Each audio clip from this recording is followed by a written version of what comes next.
During the later stages of the game, it's common to put in different units to counter the enemy boards. This is a skill that will get you the upper hand in most matchups, and will often lead to a higher placement. So in this video, I will go over how to counter every comp and which units you need in order to beat them, as well as going over how and when to gather this information. Throughout the entire game, you always want to scout. When scouting, you're looking for a bunch of different things. Knowing how we can adapt our board late game is one of them. We need to scout the other players and look at their units, items, and what comp they're going. If we have a general idea of how many assassin players there are, and how many spellcast carries there are, and so on, we will get more info on whether QSS, Trapclaw, or GA will be the best defensive item for our carry.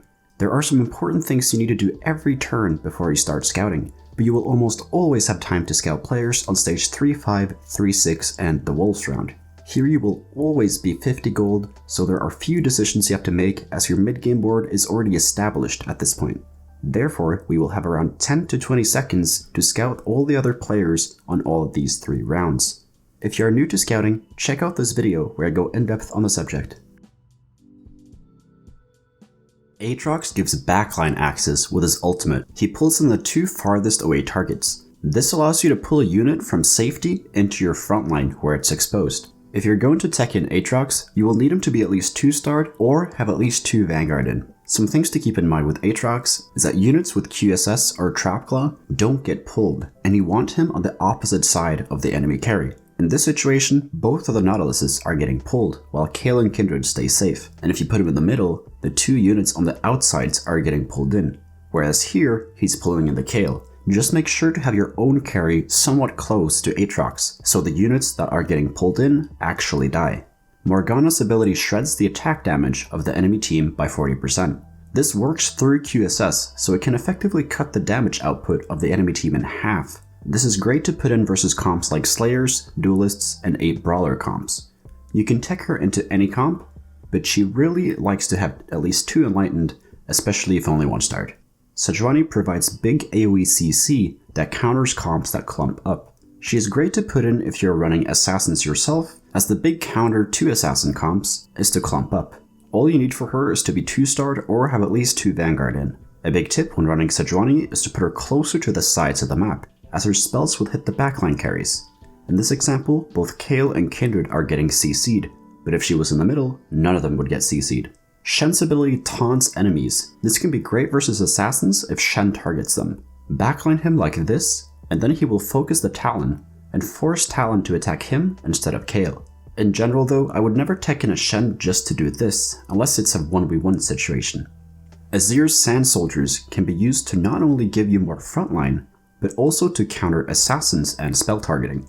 Azir's ult itself is great to counter comps that clump up. If against assassins, similar to Shen, put the Sand Soldiers in the backline to make assassins target them instead of your carry.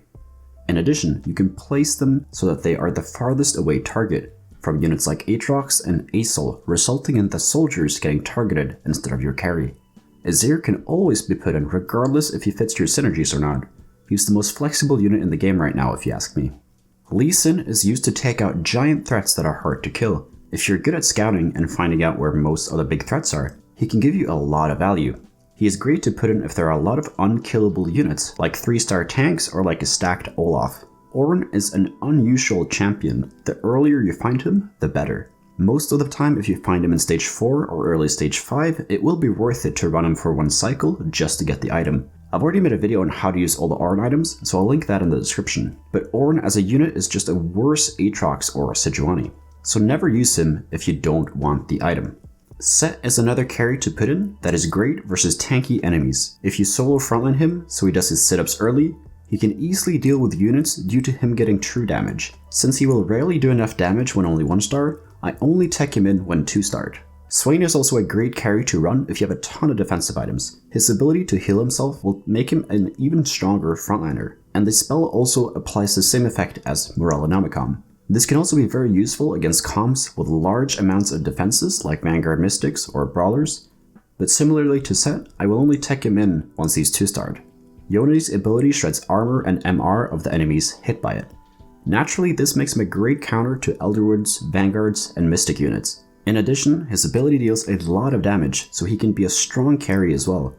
Just make sure to give him the Exile buff, as he can be a bit squishy without it.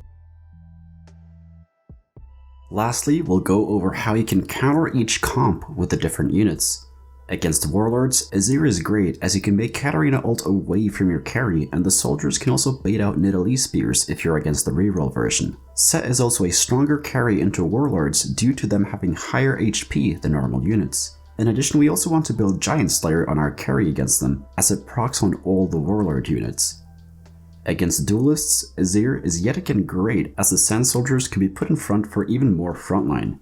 Since that comp has no backline access, they have to kill all of our frontline before they get to our carry.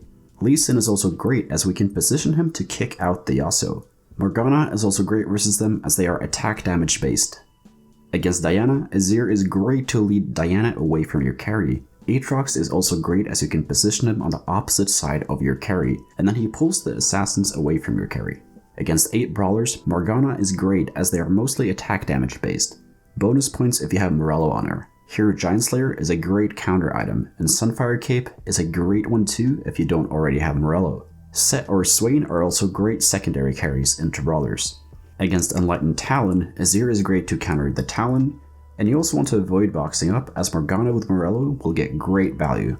Against Slayer Olaf, you want to put in Lee Sin to kick Olaf out of the map before he ults. Sejuani is great as she can often cast before Olaf does. Morgana is great as Slayers are attack damage based. Swain is also good to apply Grievous Wounds to Olaf to reduce his lifesteal. Against Kayle, you want to put in 2 Mystics as she deals a consistent dose of magic damage throughout the fight. Aatrox is great to pull her into the middle if she doesn't have QSS or Trapclaw. Ornn is actually good versus Kayle as he cuts her attack speed in half, so if you're already running Ornn, make sure he is the farthest away from Kayle. Against Elderwood Asol, Azir is great to bait Asol ults.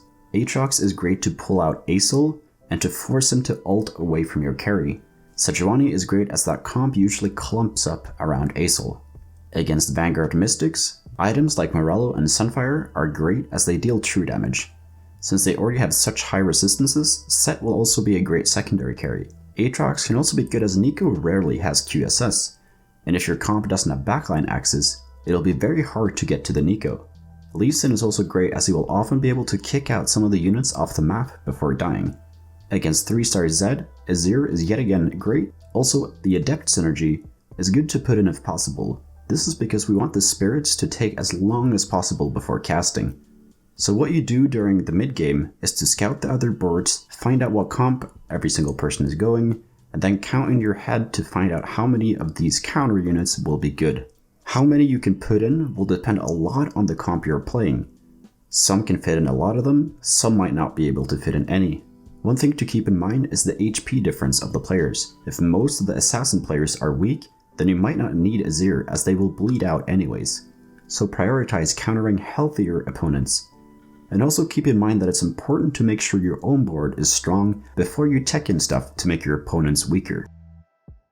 Thank you so much for watching. If you learned something, please leave a like and subscribe to the channel. Comment down below what video you want me to make next. And if you want to get better at TFT, join the Discord. We got over 1,000 other players there who are hungry to climb. And if you want to get coached by me, the information is over on the Discord server as well. So take care and see you in the next video.